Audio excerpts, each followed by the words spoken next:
Hallo, my naam is Abel en welkom by week 3 van ons Becoming Love reeks se groepsbespreking.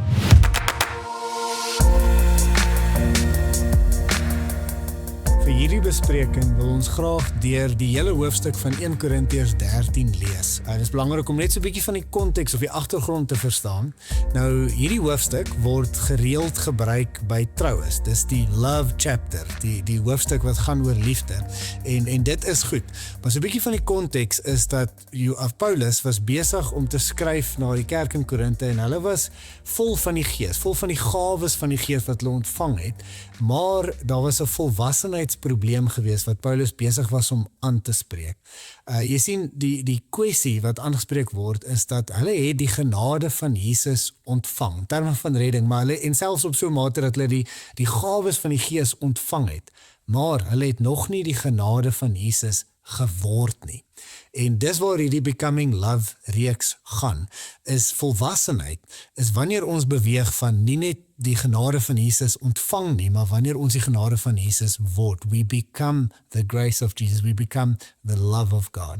En geestelike volwassenheid, soos wat jy nou gaan lees in hoofstuk 13, sal jy sien, die kwessie wat Paulus aanspreek, is dat geestelike volwassenheid is nie kennis nie. Dis nie om goeie teologie te hê of baie te weet oor die Bybel nie. Dis nie om groot geestelike ervarings te hê nie. En dit gaan ook nie noodwendig oor dit wat ons alles in geloof vir God doen nie. Alhoewel al daai goed belangrik is en mooi is. Maar as jy nie liefde het nie, is daar nie volwassenheid nie.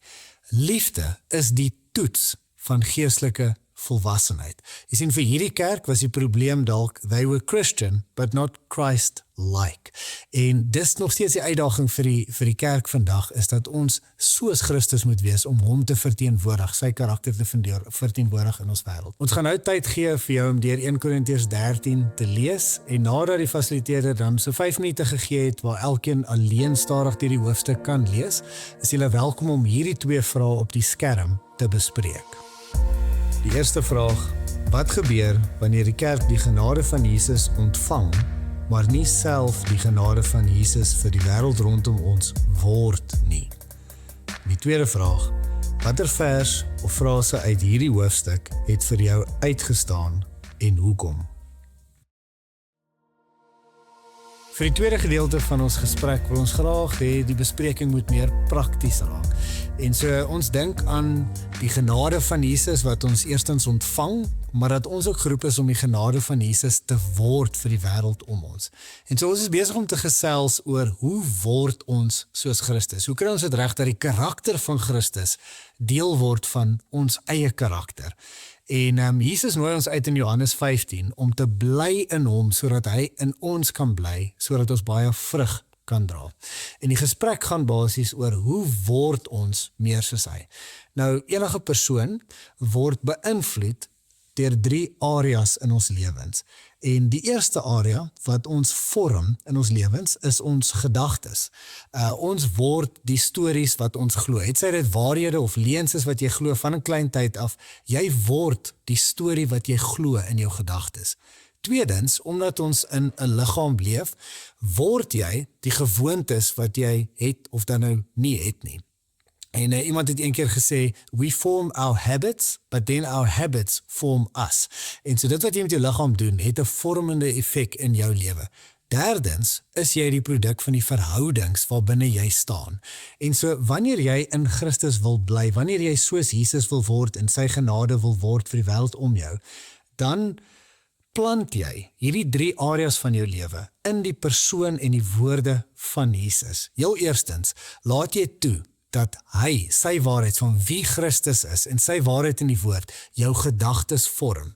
En dis wat Romeine 12 vers 2 beteken, wanneer dit sê dat ons vernuwe word deur ons gedagtes. En so ons plant ons gedagtewêreld, dit waarvoor ons nee sê, die social media wat ons toelaat of dan nou nie toelaat nie, dit wat ons kyk op televisie of waarna ons luister op 'n podcast, byvoorbeeld, is alles deel om te vorm, want dit skep gedagtes. En dit kan ons besluit op en hoe plant ons dit in die persoon van Jesus. Tweedens, ons gewoontes.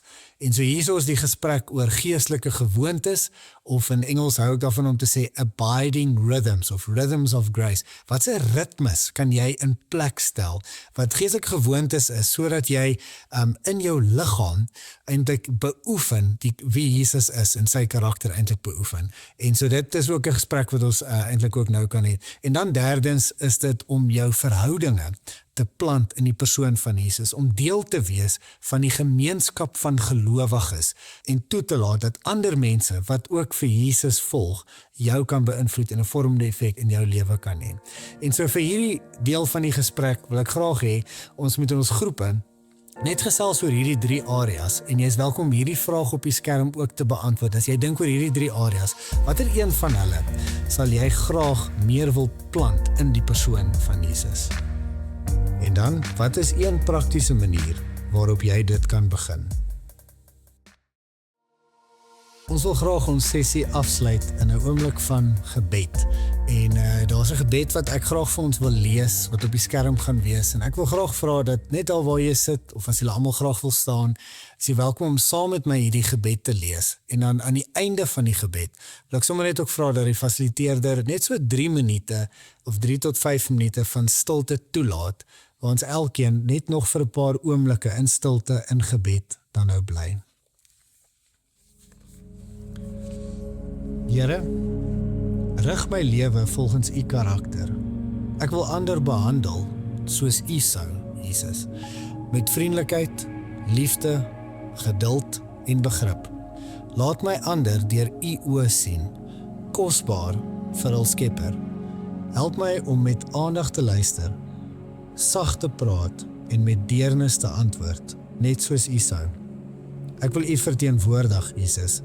Gebruik my as 'n ambassadeur wat die waardes van u koninkryk uitleef. Mag my hart en optrede ooreenstem met wat vir u belangrik is. Laat my geloof en my dade in harmonie leef. Mag ek met eerlikheid en waarheid leef, vry van onwaarheid. Lei my om u lig uit te straal, deur my woorde, optrede en selfs my gedagtes. Help my om keuses te maak wat u eer, veral in moeilike oomblikke en wanneer niemand kyk nie. Deursoek my hart en wys my enige iets wat nie met u volmaakte karakter ooreenstem nie. Jesus, u is die Here van my lewe.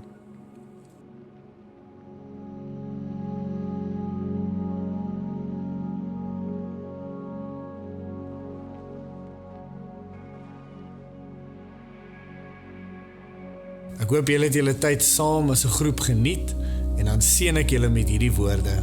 Mag die genade van ons Here Jesus, die liefde van ons Vader en die vriendskap van die Heilige Gees met julle almal wees.